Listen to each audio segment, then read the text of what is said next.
tuna maswali ya kujiuliza sisi kwa sababu ya hivi vitendo vinavyofanyika na haya matamko yanayotoka. Sisi kama watu wenye akili timamu, watu wenye miongozo katika dini yetu, tunao mambo mengi, tuna maswali mengi yanatutatiza, mpaka mtujibu, mtuaminishe kwamba huu sio udini.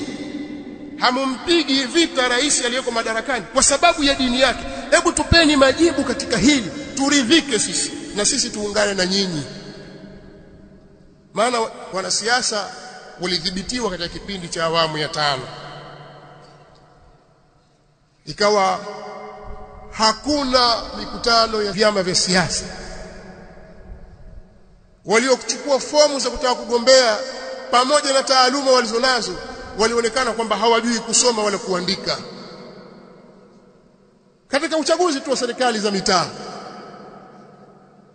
na walibanwa kikweli kweli, mpaka wengine wakakimbia ughaibuni. Alipoingia mtawala Muislamu, aliwafariji, akawafungulia milango, bwana basi njooni mfanye siasa.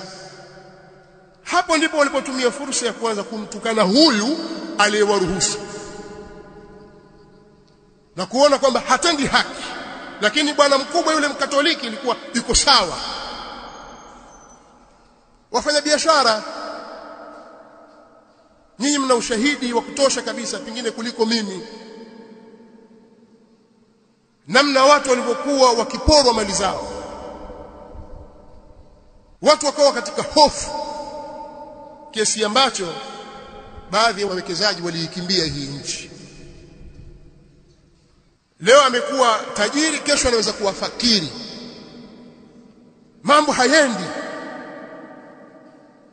Wafanya biashara, nyinyi mashahidi, muogopeni Mola wenu. Hali ilikuwa ngumu sana katika biashara na watu wakakimbia. Alipoingia Muislamu, haya mambo yaliondoka.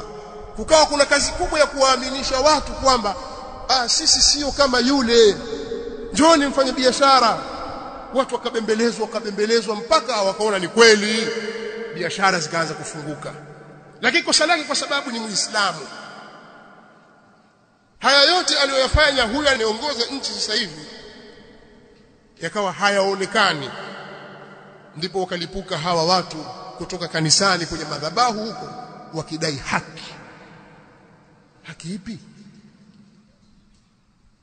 Mlikuwa wapi? Wakatokea wanahabari na wachambuzi wa mambo ya kiuchumi, mambo ya kisiasa, wakaja wakadai haki. Mlikuwa wapi? Wanasiasa hawakubaki nyuma, waandamanaji, raia wa kawaida nao hawakubaki nyuma, wakiwa wanadai haki. Ya ayyuhalladhina amanu kunu qawwamina lillahi shuhadaa bilqist wala yajrimannakum shana'anu qawmin ala an la ta'dilu i'dilu huwa aqrabu littaqwa wattaqullaha innallaha khabirun bima ta'malun.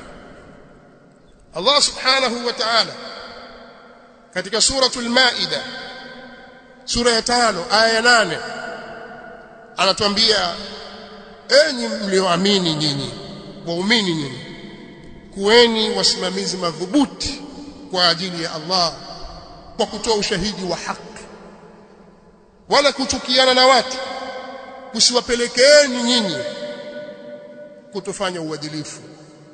Kuweni waadilifu.